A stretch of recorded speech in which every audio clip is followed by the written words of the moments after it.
First question में कहा गया migration change the number distribution and composition of population in dash. ठीक है, तो जो माइग्रेशन है वो क्या करता है, वो नंबर को चेंज कर देता है, डिस्ट्रीब्यूशन चेंज करता है, कंपोजिशन चेंज करता है, किसका, पॉपुलेशन का।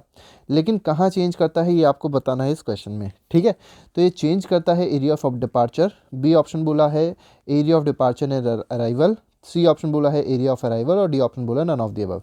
तो देखिए जहाँ से लोग जा रहे हैं वहाँ का भी ये नंबर डिस्ट्रीब्यूशन और कंपोजिशन को चेंज करेगा, और जहाँ पहुँच रहे होंगे पर्सन वहाँ पे भी चेंज करेगा। तो इसका आंसर क्या हो जाएगा, both area of departure and arrival. ठीक है, तो इसका ये आंसर बी ऑप्शन सही हो जाएगा। क्वेश्चन नंबर 2 देखिए, 2 में कहा गया the a large proportion of children in a population is a result of. तो देखिए अगर कोई भी ऐसी जगह है जहाँ पर प्रपोर्शन चिल्ड्रन का बहुत ज़्यादा है तो उसका रीज़न क्या हो सकता है, क्वेश्चन में पूछा गया है। तो इसका रीज़न हो सकता है हाई बर्थ रेट। ठीक है, बर्थ रेट अगर बहुत ज़्यादा है इसका मतलब कहीं ना कहीं जो चिल्ड्रन होंगे उस जगह पे उसका प्रपोर्शन ज़्यादा होगा। क्वेश्चन नंबर 3 में कहा गया the magnitude of population growth refers to. तो देखिए जो मैग्नीट्यूड होता है पॉपुलेशन ग्रोथ का उसका मतलब क्या होता है ये पूछा गया है। ठीक है, फर्स्ट ऑप्शन दिया गया है the total number of population of an area, the total population of an area गलत है। सेकेंड में कहा गया the number of person added each year, ये आपका ऑप्शन सही है। तो देखिए जितने पर्सन हर साल ऐड होते रहते हैं उसी को क्या कहा जाता है, मैग्नीट्यूड कहा जाता है, किसका, पॉपुलेशन ग्रोथ का। क्वेश्चन 4 पे आते हैं। क्वेश्चन 4 में कहा गया अकॉर्डिंग टू सेंसस 2001, तो 2001 सेंसस के हिसाब से पूछा गया लिटरेट पर्सन कौन है। ठीक है, लिटरेसी की या लिटरेट पर्सन की डेफिनेशन पूछी गई है। तो पहला दिया गया can read and right his her name, गलत है। Can read and right any language, गलत है। थर्ड ऑप्शन दिया is 7 year old and can read and right any in any language with understanding. देखिए ये आपका ऑप्शन सही है। इसमें क्या कहा गया है, सेंसस 2001, हालांकि ये बहुत ही पुराना सेंसस है, इसके हिसाब से अगर देखा जाए तो लिटरेट का मतलब क्या होता है कि अगर कोई ऐसा पर्सन है जो 7 साल का है, मतलब उसकी एज 7 ईयर्स ओल्ड है, और साथ ही साथ वो लिख सकता है, पढ़ सकता है, और जो वो लिख पढ़ रहा है उसको वो अंडरस्टैंड भी कर सकता है किसी भी लैंग्वेज में। ठीक है, तो इसमें सी ऑप्शन जो होगा that will be the correct answer.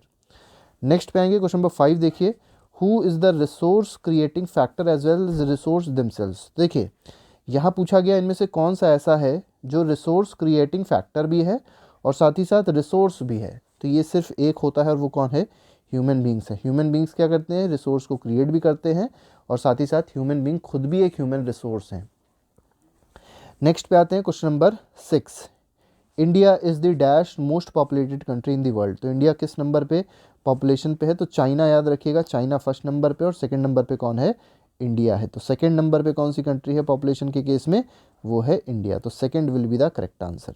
ठीक है, नेक्स्ट पे आते हैं 7th क्वेश्चन देखेंगे, the census of India provides us with information regarding to population of our country. तो देखिए जो पॉपुलेशन है, ठीक है, जो जनसंख्या है उसका किस तरीके से डिवीजन है, कितने मेन हैं कितने वुमेन हैं, ठीक है, बर्थ रेट क्या है, डेथ रेट क्या है, ये सब चीज़ें किससे पता चलती हैं, तो ये सब चीज़ें पता चलती हैं सेंसस से। ठीक है, और सेंसस को हिंदी में कहते हैं जनगणना। ठीक है, बिल्कुल सही है, तो इसका आंसर ट्रू हो जाएगा। नेक्स्ट पे आते हैं question number 8, consider the 2 statements. यहाँ पर देखिए आपको 2 स्टेटमेंट्स दिए गए हैं, आपको बताना है कौन सा स्टेटमेंट करेक्ट है। पहला स्टेटमेंट दिया गया in India the first census was held in year 1872। याद रखिएगा जो पहला सेंसस हुआ था वो किस ईयर में हुआ था, 1872 में हुआ था भारत का पहला सेंसस। सेकेंड में क्या कहा गया, the first complete census however was taken in the year 1881। लेकिन जो पहला कंप्लीट सेंसस मतलब पहला सेंसस जो कंप्लीट किया गया वो कब किया गया, 1881 में किया गया। दोनों स्टेटमेंट जो है बिल्कुल सही है, तो इसका हो जाएगा C option, that is both 1 and 2 are correct. Question number 9 पे आते हैं। 9th में कहा गया India accounts for what percent of world population. तो देखिए विश्व की पॉपुलेशन का बताना है भारत में कितने लोग रहते हैं। ठीक है, भारत में वर्ल्ड की पॉपुलेशन का कितना परसेंट एग्जिस्ट करता है ये आपको इस क्वेश्चन में बताना है। ये अप्रॉक्सीमेटली है 17.5%। ठीक है, तो 17.5% याद रखिएगा, ये इसका करेक्ट आंसर है। और अगर एरिया की बात करी जाए कि इंडिया का एरिया कितना है वर्ल्ड के रिस्पेक्ट में, तो ये सिर्फ है 2.5%। देखिए एरिया कितना कम है कि पूरे विश्व का एरिया है सिर्फ 2.5% भारत में, लेकिन पॉपुलेशन कितनी है, 17.5% पॉपुलेशन है, बहुत ही ज़्यादा है। ठीक है, नेक्स्ट पे आते हैं। नेक्स्ट क्वेश्चन क्या है, 10th question, census have been held regularly every dash year. तो देखिए सेंसस जो है, जनगणना जो है वो हर साल तो नहीं होती है, 10 साल में एक बार होती है। ठीक है, तो every 10th year will be the correct answer. जैसे 2011 में हुई थी, 2001 में हुई थी, उसके बाद 2021 में होनी थी, लेकिन कोविड की वजह से वो थोड़ा सा टल गया है, तो 2022 तक ये कंप्लीट हो जाएगी। ठीक है, नेक्स्ट पे आते हैं, क्वेश्चन नंबर 11 देखेंगे। 11th क्वेश्चन में कहा गया almost half of the India's population lives in just dash states. देखिए अगर देखा जाए अप्रॉक्सीमेटली 48% जो पॉपुलेशन है भारत की वो कौन कौन से स्टेट्स में रहती हैं, तो यूपी सबसे पहला सबसे मोस्ट पॉपुलेटेड स्टेट है, फिर महाराष्ट्र की बात करी जाए दूसरे नंबर पे सबसे ज़्यादा पॉपुलेटेड है, फिर बिहार हो गया, ठीक है, फिर आपका हो गया वेस्ट बंगाल और फिर आपका हो गया मध्य प्रदेश। ठीक है, ये 5 स्टेट्स ऐसे हैं जो अप्रॉक्सीमेटली 48% पॉपुलेशन होल्ड करते हैं भारत की। तो कितने हो गए स्टेट, 1 2 3 4 5 स्टेट हो गए। तो 5 स्टेट्स ऐसे हैं जिसमें अप्रॉक्सीमेटली 50% पॉपुलेशन रहती है। नेक्स्ट पे आते हैं, क्वेश्चन नंबर 12 में देखिए क्या कहा गया, विच of the following is most significant feature of Indian population. तो इंडियन पॉपुलेशन की सबसे इंपॉर्टेंट या सबसे सिग्निफिकेंट फीचर क्या है, ये आपको इस क्वेश्चन में बताना है। तो देखिए पहला दिया गया डिक्लाइनिंग बर्थ रेट, ठीक है, ऐसा गलत है।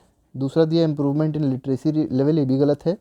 थर्ड है साइज ऑफ एडोलेसेंट पॉपुलेशन। देखिए सबसे इंपॉर्टेंट फैक्टर भारत की पॉपुलेशन का यही है, इंपॉर्टेंट फीचर भारत की पॉपुलेशन का ये है कि यहाँ पे एडोलेसेंस बहुत ज़्यादा है, मतलब यहाँ पे एडोलेसेंट पॉपुलेशन बहुत ही ज़्यादा है, इसीलिए भारत को बहुत ज़्यादा यंग कहा जाता है। ठीक है, तो यहाँ पर सी ऑप्शन जो होगा that will be the correct answer. Next question आएंगे, क्वेश्चन नंबर 13। इसमें देखिए कहा गया what is the population density of India as per 2011 census. देखिए हम लोग ने जो डेटा लिया है वो ज़्यादातर केसेस में 2011 सेंसस का दिया है, क्योंकि एनसीईआरटी अगर आप देखेंगे तो इसमें बहुत पुराना डेटा अप्रॉक्सीमेटली 2001 सेंसस का दिया है, जो कि कहीं ना कहीं बहुत ही ओल्ड हो जाएगा, तो वो ठीक नहीं है। तो 2011 सेंसस के हिसाब से आप बताइए पॉपुलेशन डेंसिटी क्या है भारत की। तो पॉपुलेशन डेंसिटी भारत की है 382 पर्सन पर स्क्वायर किलोमीटर। जैसे मान लीजिए एक स्क्वायर किलोमीटर का एरिया है, ठीक है, तो इसमें कितने लोग रह रहे हैं, 382 पर्सन रह रहे हैं ऑन एन एवरेज। ठीक है, तो इसमें सी ऑप्शन जो होगा वो सही हो जाएगा। क्वेश्चन 14 में कहा गया what is the population density of India as per, ये बेटा पॉपुलेशन डेंसिटी नहीं है, थोड़ा सा यहाँ पे गलती हो गई है, ये है इन्फेंट मोर्टेलिटी रेट। ठीक है, यहाँ पर थोड़ा सा सही कर लीजिएगा, this is not population density, this is infant mortality rate. तो भारत में इन्फेंट मोर्टेलिटी रेट 2011 सेंसस के हिसाब से कितनी है, ये है 44। ठीक है, तो 44 इज़ द करेक्ट आंसर। ठीक है, तो इन्फेंट मोर्टेलिटी रेट भारत की कितनी है 2011 सेंसस के हिसाब से, ये है 44। नेक्स्ट क्वेश्चन पे आएंगे, क्वेश्चन 15 देखेंगे, consider the two statement and identify the correct one. आपको बताना है करेक्ट कौन सा है इन दोनों स्टेटमेंट में। पहला स्टेटमेंट दिया गया population density is calculated as number of person per unit area. देखिए पॉपुलेशन डेंसिटी कैसे डिटरमाइन करी जाती है, तो इसके लिए इसको कैलकुलेट करने का तरीका ये है कि कितने लोग रह रहे हैं पर यूनिट एरिया, मतलब एक यूनिट एरिया में कितने लोग रह रहे हैं, ये डिफाइन करता है पॉपुलेशन डेंसिटी को। बिल्कुल सही स्टेटमेंट है। Second, only Bangladesh and Japan have higher average population densities than India. तो भारत के हिसाब से देखा जाए सिर्फ 2 ऐसी जगह है, जैसे बांग्लादेश हो गया और जापान हो गया, इन दोनों कंट्रीज़ की पॉपुलेशन डेंसिटी भारत से ज़्यादा, और बाकी सारी कंट्रीज़ की सोचिए पॉपुलेशन डेंसिटी भारत से कम है। तो ये दोनों स्टेटमेंट बिल्कुल सही है, तो इसका आंसर हो जाएगा C, both 1 and 2 are correct. Next question पे आते हैं, 16 में देखिए क्या कहा गया, the northern plains and Kerala in south. देखिए नॉर्दर्न प्लेन्स आपको पता होगा नॉर्थ में है, ठीक है, में बहुत ज़्यादा फर्टाइल है, एलुवियल सॉइल पाई जाती है। केरला जो कि साउथ में है has high population density because of flat plains with fertile soil and abundant rainfall. तो देखिए इन दोनों जगहों पे अगर देखा जाएगा तो पॉपुलेशन बहुत ज़्यादा है। क्यों पॉपुलेशन बहुत ज़्यादा है, क्योंकि हर चीज़ यहाँ पर लोगों को रहने के लिए फेवर करती है। जैसे यहाँ पर अगर देखा जाए तो फ्लैट प्लेन्स पाए जाते हैं, फ्लैट प्लेन्स अगर होंगे तो आसान होता है लोगों का रहना, ठीक है, जाना कहीं पे भी जाना आसान है, कहीं भी घूमना टहलना आसान है। फर्टाइल सॉइल्स हैं, फर्टिलिटी ज़्यादा अच्छी होगी तो एग्रीकल्चर अच्छा होगा, एग्रीकल्चर होगा अच्छा तो कहीं ना कहीं पॉपुलेशन भी उसी जगह जाती है जहाँ पर आसानी से उनको रोज़ी रोटी मिल सके। एबंडेंट रेनफॉल होने की वजह से जो एग्रीकल्चर होता है वो भी अच्छा होता है। तो कहीं ना कहीं ये सब कुछ फेवर कर रही हैं, जिससे पॉपुलेशन किसी भी जगह का क्या हो जाता है, बढ़ जाता है। तो इसमें ट्रू होगा इसका आंसर, बिल्कुल सही स्टेटमेंट दिया गया है। 17 में आते हैं, which one of the following state has highest population density in India as per 2011 census. देखिए पॉपुलेशन डेंसिटी के हिसाब से पूछा गया है सबसे ज़्यादा कहाँ पर है भारत में। तो भारत के केस में, भारत में अगर सबसे ज़्यादा पॉपुलेशन डेंसिटी देखी जाए कहाँ पर है, तो ये है बिहार में। ठीक है, तो इसमें डी ऑप्शन सही हो जाएगा। नेक्स्ट पे आते हैं, question number 18, Telangana became 29th state. देखिए जो तेलंगाना है वो कौन सा स्टेट बना भारत का, 29th स्टेट बना भारत का। कब बना, तो ये बना 2 जून। अब आपको ईयर बताना है कि किस ईयर में तेलंगाना भारत का एक नया स्टेट बना था और किससे टूट के बना था। तो ये बना था, रिऑर्गेनाइजेशन हुआ था किसका, आंध्र प्रदेश का। और किससे बना, मतलब कब बना था, तो ये बना था 2014 में। तो इसमें सी ऑप्शन सही हो जाएगा। क्वेश्चन नंबर 19 देखिए, what percentage of India's population resides in most populated state of India, Uttar Pradesh. देखिए आपको बताना है, देखिए सबसे पहली चीज़ तो याद रखिए कि सबसे ज़्यादा पॉपुलेटेड स्टेट जो भारत का है वो कौन सा है, उत्तर प्रदेश है। अब आपको बताना है उत्तर प्रदेश में कितने परसेंट टोटल, अगर इंडिया का देखा जाए तो इंडिया की टोटल पॉपुलेशन का कितना परसेंट उत्तर प्रदेश में रहता है, ये आपको इस क्वेश्चन में बताना है। तो ये अप्रॉक्सीमेटली 17% जो लोग हैं भारत के, वो कहाँ रहते हैं, उत्तर प्रदेश में रहते हैं। नेक्स्ट पे आते हैं, क्वेश्चन नंबर 20 में देखिए क्या कहा गया, natural increase of population is the difference between. देखिए नेचुरल इंक्रीज जो होता है पॉपुलेशन का, इसका मतलब क्या होता है, ये होता है डिफरेंस बिटवीन व्हाट, तो it is the difference between birth rate and death rate. तो birth rate minus death rate आपको क्या देगा, नेचुरल इंक्रीज ऑफ पॉपुलेशन देगा। ठीक है, तो इसमें डी ऑप्शन सही हो जाएगा। क्वेश्चन नंबर 21 पे आते हैं, birth rate is the number of live birth पर 1000 पर्सन इन अ ईयर। देखिए कितने लोग जिंदा रहते हैं, बर्थ रेट का मतलब होता है कितने लोग जिंदा रह रहे हैं 1000 लोगों में से जो कि पैदा हो रहे हैं उस ईयर में। तो यहाँ पर 1000 हो जाएगा इसका सही आंसर। तो पर 1000 पर्सन इन अ ईयर, तो बर्थ रेट की डेफिनेशन है।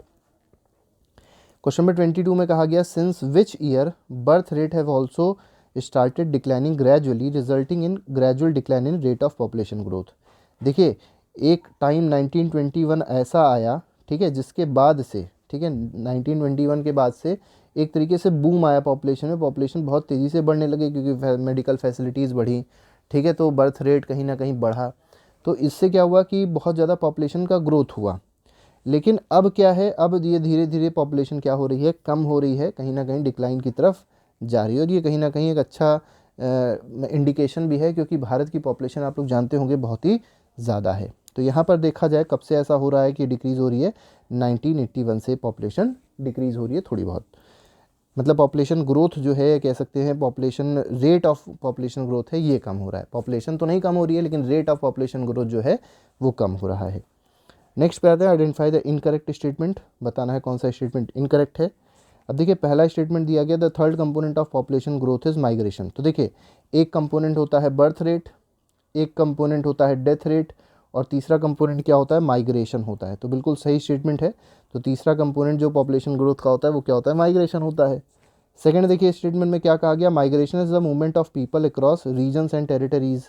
ये भी सही है। माइग्रेशन का मतलब क्या होता है कि लोगों का मूवमेंट, ठीक है, रीजन में और साथ ही साथ टेरिटरीज, मतलब एक से दूसरे रीजन में या एक से दूसरी टेरिटरी में जो पर्सन मूव करते हैं, that phenomena is called migration. बिल्कुल ठीक है। थर्ड में कहा गया, माइग्रेशन कैन बी इंटरनल। देखिए माइग्रेशन जो हो सकता है एक स्टेट से दूसरे स्टेट में हो, एक से डिस्ट्रिक्ट से दूसरे डिस्ट्रिक्ट में हो, इसको कहा जाएगा इंटरनल माइग्रेशन, ठीक है, विद इन द कंट्री। और इंटरनेशनल माइग्रेशन क्या होता है, जैसे आप लोग ने देखा होगा कुछ लोग जाते हैं कुवैत पैसा कमाने के लिए, कुछ जाते हैं ओमान पैसा कमाने के लिए, कुछ लोग अरब जाते हैं पैसा कमाने के लिए। तो ये सब जो माइग्रेशन है दूसरी कंट्रीज़ में जो माइग्रेशन होता है, मतलब भारत से अगर कोई भी पर्सन भारत से कहाँ जा रहा है, इन कंट्रीज़ में जा रहा है, तो उसको क्या कहते हैं, एक्सटर्नल माइग्रेशन कहेंगे या इसको इंटरनेशनल माइग्रेशन कहेंगे। तो इसमें डी ऑप्शन सही होगा, मतलब कोई भी स्टेटमेंट इसमें इनकरेक्ट नहीं है, सारे के सारे स्टेटमेंट करेक्ट हैं। None of the above will be the correct answer. 24th पे आते हैं, large proportion of male with respect to female in a population is a result of. देखिए अगर मेल की पॉपुलेशन बहुत ज़्यादा है, ठीक है, तो किस चीज़ का रिजल्ट है, तो देखिए सबसे पहली चीज़ आपसे कही गई हाई डेथ रेट, दूसरा है हाई मैरिड रेट, तीसरा है लो सेक्स रेशियो और चौथा है हाई सेक्स रेशियो। देखिए यहाँ पर क्या कहा गया कि लार्ज प्रोपोर्शन है किसका, मेल का, मतलब मेल ज़्यादा है और फीमेल क्या है, कम है। तो मेल ज़्यादा है फीमेल कम है, ऐसा क्या, इसका मतलब क्या हुआ, इसका मतलब ये हुआ कि जो सेक्स रेशियो है कंट्री का वो क्या है, पुअर है। सेक्स रेशियो क्या है, सेक्स रेशियो है कम, ठीक है। सेक्स रेशियो का मतलब होता है नंबर ऑफ फीमेल्स पर 1000 मेल, मतलब कितनी फीमेल है पर 1000 मेल, ठीक है, उसी को कहते हैं सेक्स रेशियो। तो जब सेक्स रेशियो कम होगा तो क्या होगा कि मेल ज़्यादा हो जाएंगे और फीमेल क्या हो जाएंगी, कम हो जाएंगी। तो इसका आंसर क्या हो जाएगा, सी ऑप्शन हो जाएगा। अगर मान लीजिए कोई भी स्टेट जैसे केरला है, ठीक है, केरला में क्या है, फीमेल ज़्यादा है और मेल क्या है, वहाँ पर मेल कम है, तो इसका मतलब क्या हुआ, इसका मतलब ये हुआ कि वहाँ पर सेक्स रेशियो ज़्यादा है, ठीक है। तो ये सब चीज़ें आप लोगों को थोड़ी सी पता होनी चाहिए। 25th क्वेश्चन पे आते हैं, consider the two statements and identify the एक करेक्ट वन। तो पहला स्टेटमेंट देखिए क्या कहा गया, children generally below for 15 years are economically unproductive. देखिए जो चिल्ड्रन है 15 साल से कम के, वो इकोनॉमिकली जो है अनप्रोडक्टिव हैं, need to be provided with food, clothing, education and medical care. बिल्कुल ठीक बात है। देखिए 15 साल से जो छोटे बच्चे होते हैं वो इकोनॉमिकली कोई चीज़ प्रोड्यूस नहीं करते, मतलब पैसा ऐसा नहीं कमाते हैं, ठीक है, लेकिन उनको क्या क्या चाहिए होता है, फूड चाहिए, क्लॉथिंग चाहिए, एजुकेशन चाहिए और मेडिकल केयर भी चाहिए। बिल्कुल सही बात है। सेकंड में देखिए क्या कहा गया, वर्किंग एज जो है वो क्या है, 15 से 15 ईयर्स से लेके 59 ईयर्स तक जो है वो वर्किंग एज है। इकोनॉमिकली प्रोडक्टिव मतलब ये सब पैसा कमाएंगे। बायोलॉजिकली रिप्रोडक्टिव होते हैं, भी आपको पता होना चाहिए, और इसी को ही वर्किंग पॉपुलेशन भी हम लोग कहते हैं। तो दोनों स्टेटमेंट सही हैं, तो इसमें बोथ 1 एंड 2 आर करेक्ट हो जाएगा। 26 देखिए केरला की बात करी गई है, सेक्स रेशियो पूछा गया है केरला का।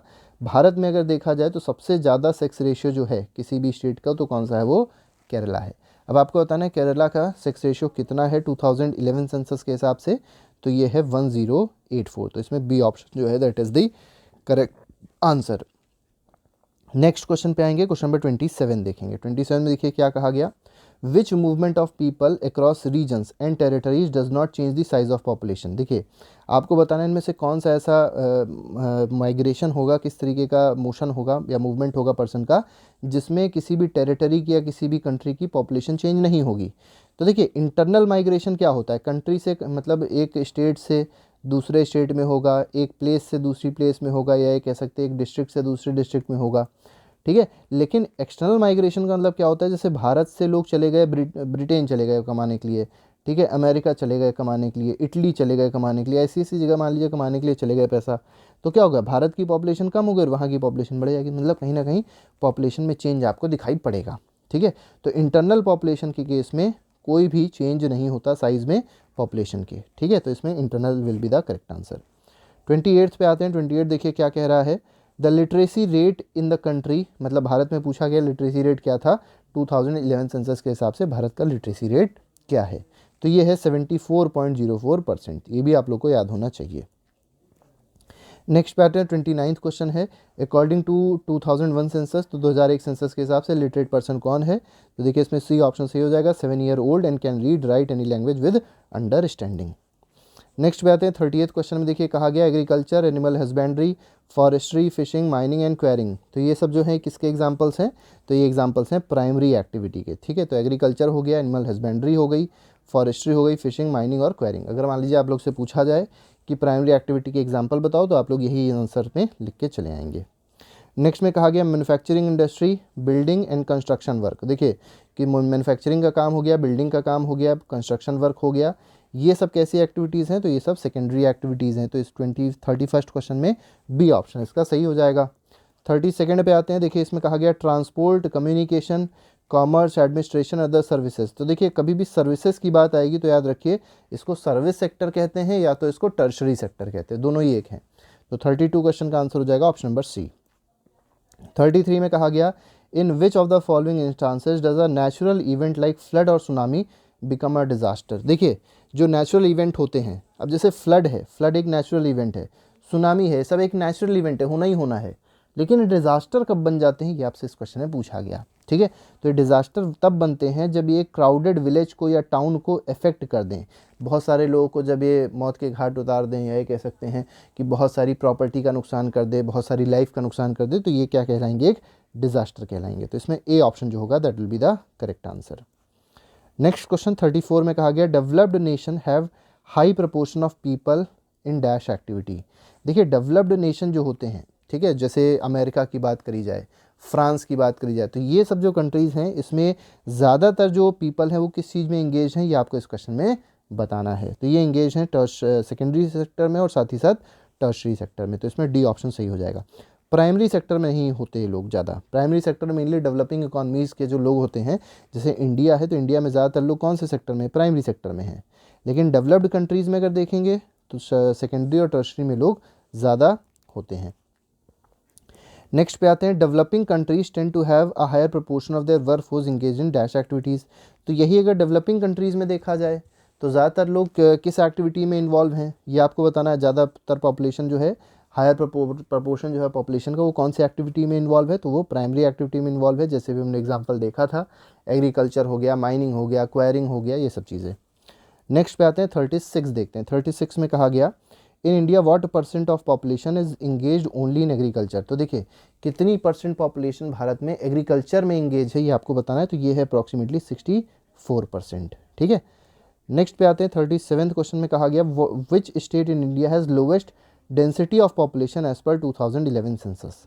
तो देखिए 2011 सेंसस के हिसाब से पॉपुलेशन डेंसिटी सबसे कम कहाँ की है, तो ये है अरुणाचल प्रदेश की। ठीक है, तो याद रखिएगा सबसे कम पॉपुलेशन डेंसिटी कहाँ की है, अरुणाचल प्रदेश की है स्टेट में।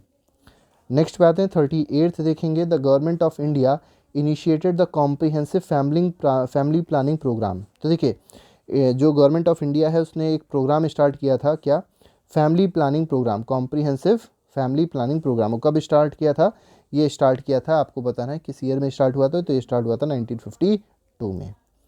नेक्स्ट पे आते हैं 39th क्वेश्चन है, इसके बाद लास्ट क्वेश्चन होगा, name the union territory of India which has highest population density. कौन सी ऐसी यूनियन टेरिटरी है जिसकी पॉपुलेशन डेंसिटी सबसे ज़्यादा है, तो ये है दिल्ली। ठीक है, तो Delhi will be the correct answer. Next पे आएंगे 40th क्वेश्चन है, हमारा आखिरी क्वेश्चन है, which among these has the lowest literacy rate in India. तो देखिए लिटरेसी रेट में अगर देखा जाए सबसे अच्छा कौन है, सबसे ज़्यादा है केरला में लिटरेसी रेट, और सबसे कम कहाँ पे है, सबसे कम है बिहार में। ठीक है, फीमेल लिटरेसी की बात करी जाए तो फीमेल लिटरेसी सबसे कम कहाँ पे है, सबसे कम है हरियाणा में, और सबसे ज़्यादा पूछा जाए कहाँ पे है, सबसे ज़्यादा है फिर से वही केरला में। ठीक है, ये दोनों बातें आप लोग को याद रखनी है। तो इसमें जो ऑप्शन हो जाएगा वो डी ऑप्शन इसका सही हो, क्योंकि यहाँ पर क्या पूछा गया था, लोवेस्ट लिटरेसी रेट पूछा गया था। एक छोटी सी बात आते हैं एनपीपी 2000 में जो आया, ठीक है, नेशनल पॉपुलेशन पॉलिसी, इसमें देखिए क्या कहा गया, इसमें कुछ बातें कही गई हैं, जैसे फ्री और कंपलसरी एजुकेशन प्रोवाइड करने की बात करी गई है। 14 ईयर्स के जो बच्चे हैं, 14 ईयर्स या उनसे छोटे जो बच्चे हैं उनको फ्री और कंपलसरी एजुकेशन देना बहुत ज़्यादा ज़रूरी कहने की बात करी गई है। दूसरी बात कही गई है कि जो इन्फेंट मोर्टेलिटी रेट इस समय अभी हमने बात करी थी 44 हुआ था, 2011 में 44 था, उसको क्या करने की बात करी गई है, 30 या उससे कम, मतलब 30 इन्फेंट मोर्टेलिटी रेट हो या इससे कम हो, इसकी बात करी गई है। ठीक है, एनपीपी में। तीसरी बात क्या करी गई, यूनिवर्सल इम्यूनाइजेशन की बात करी गई है। जैसे आप देखते होंगे जब किसी बच्चे का बर्थ होता है तो उसके कुछ दिनों बाद उसको वैक्सीन्स लगाई जाती हैं, जिससे जो प्रिवेंटेबल डिसीज़ेज़ हैं, जैसे बहुत सारी हैं, चिकन पॉक्स है, ठीक है, पोलियो है, तो ये सब चीज़ें उसको बच्चे को ना हों। ठीक है, तो ये 3 बातें हो गई। और चौथी बात क्या है, promoting delayed marriage of girls, ये बहुत इंपॉर्टेंट है। गर्ल्स की जो शादी है वो पहले बहुत जल्दी कर दी जाती थी, 13-14 साल में भी कर दी जाती थी, जिससे कहीं ना कहीं बहुत सारी फिजिकल प्रॉब्लम्स होती थी, तो उसको डिले करने की बात करी गई है। और अगर देखा जाए तो गवर्नमेंट इस समय जो एक लीगल एज है गर्ल्स की वो 18 ईयर्स है मैरिज के लिए, और इसको धीरे धीरे करके एक बिल पास किया गया है जो 21 में कन्वर्ट होने वाली है ये। ठीक है, तो 21 ईयर्स हो जाएगी लीगल एज गर्ल्स की। अभी फ़िलहाल लेकिन 18 ही मान के आप लोग चलिएगा, जब होगी तब का तब देखा आएगा। Making family welfare a people centred programme. ठीक है, तो फैमिली वेलफेयर जो है उसको कैसा सेंटर्ड बनाना है, तो पीपल सेंटर्ड प्रोग्राम बनाना है उसको, गवर्नमेंट सेंटर्ड रहने की जरूरत नहीं है, उसको पीपल सेंटर्ड बनाया जाएगा। तो ये नेशनल पॉपुलेशन पॉलिसी के बारे में थोड़ी सी बात थी 2000 में जो आई थी। तो ये हमारे पास कुछ क्वेश्चंस थे पॉपुलेशन से रिलेटेड। आई होप ये कहीं ना कहीं क्वेश्चंस इतने इंपॉर्टेंट थे कि आपका रिवीजन अच्छे से इस चैप्टर का हो गया होगा। तो आज के लिए फ़िलहाल इतना ही रखते हैं। बाकी के जितने भी लेक्चर्स हैं, जितने भी MCQs हैं, जितने भी नोट्स हैं, वो प्लेलिस्ट में लगा दिए गए हैं। साइंस की प्लेलिस्ट है, SST की प्लेलिस्ट है, मैथ्स की प्लेलिस्ट है, डिस्क्रिप्शन बॉक्स में है, उसमें आप लोग जाके देख सकते हैं और चैनल को फॉलो कर सकते हैं। तो आज के लिए फ़िलहाल इतना ही रखते हैं। Thank you very much, good bye, जय हिंद।